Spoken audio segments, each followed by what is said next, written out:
The racket-tailed hummingbird is about the size of your thumb. It takes a lot of energy to look this graceful. That means it's living in a perpetual state of near starvation. In fact, its metabolism is so fast, it needs to fuel up on nectar over 1,000 times a day. It can't stop feeding for a moment. All day is a race against time.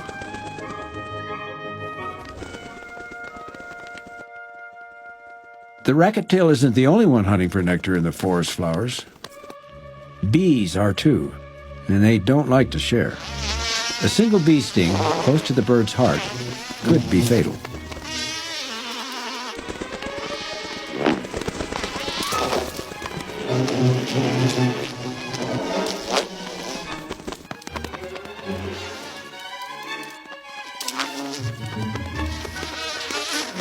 But time is on the racket-tail's side. Rain is about to intervene.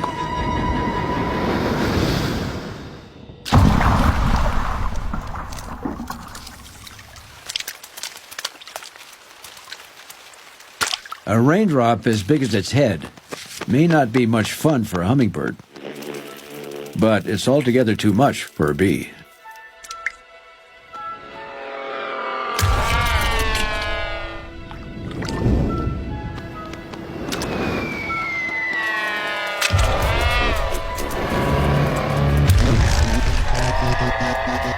The race to eat continues.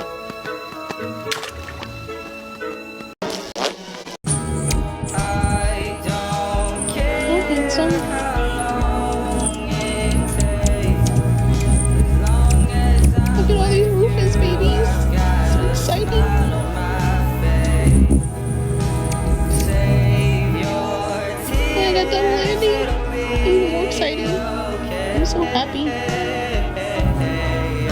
I'm even sitting out in the rain with you guys because I love you so much. Look at your inquisitive eyes and your rainbow sunset neck. Oh, there's a lady. Oh, you like the lady, huh? Don't scare the ladies off. Oh my gosh, it's a party.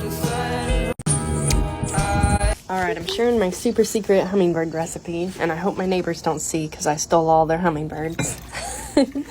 So what I do, this is the easy cheating way. I take a hot tea kettle, pour 1 cup of hot water in the jar, and then I'm going to do 1.5 cups of sugar. You want to do a little bit extra sugar to really attract the hummingbirds.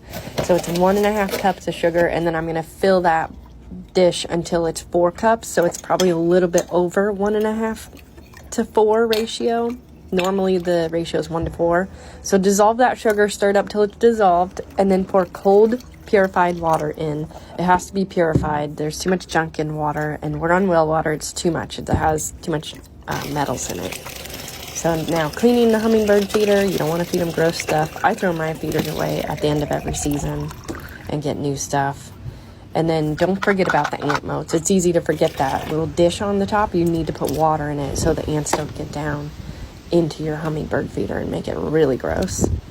And then by the time you get inside, you'll have a bunch of hummingbirds to enjoy.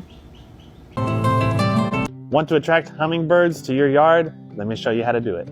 First step is to put up hummingbird feeders, but make sure you keep them clean and filled.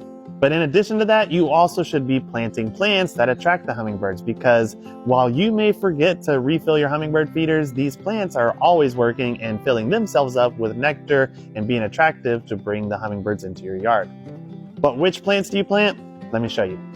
Hummingbirds love tubular shaped flowers and bright colors, and this salvia fits both of those. Mandevilla are a great choice for a climbing plant. Petunias, especially red, are really good too. This is Kufia or cigar plant, and they absolutely love these.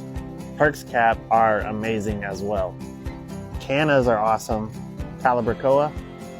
This is Salvia greggii, which comes in several different colors. Hostas will attract them if you allow them to flower.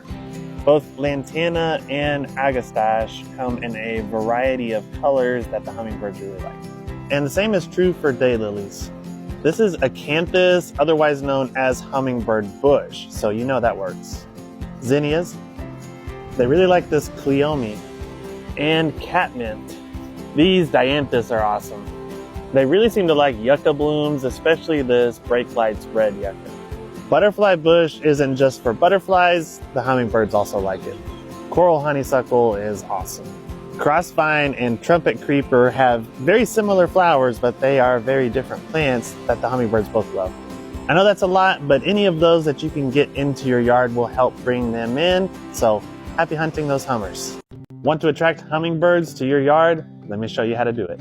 Long story short, if you put out a hummingbird feeder, you need to stop because you might be putting the hummingbirds in danger. There's a fungus that can develop in the feeder solution, which infects the hummingbirds and causes their tongues to swell so they can't retract their tongues back into their mouth and they die of starvation. So do not put a hummingbird feeder out unless you're willing to commit to the following.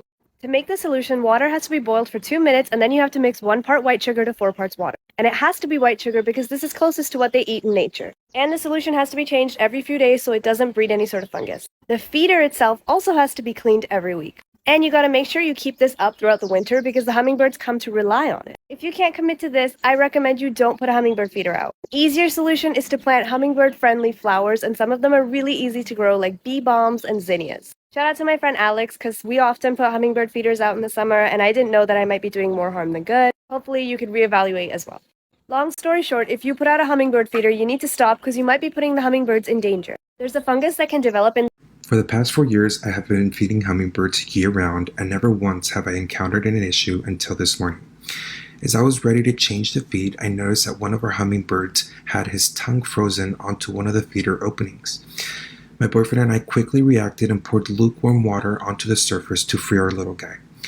Once the surface was melted, he was brought inside and was kept warm until he had the energy to start flying again. We noticed that his tongue was not retracting, which is common with hummingbirds feeding at a feeder with fungal spores. This, however, was not the issue with this little one, but more so damage caused by the frozen nectar. We kept him in a box until his tongue had retracted in and was ready to fly again.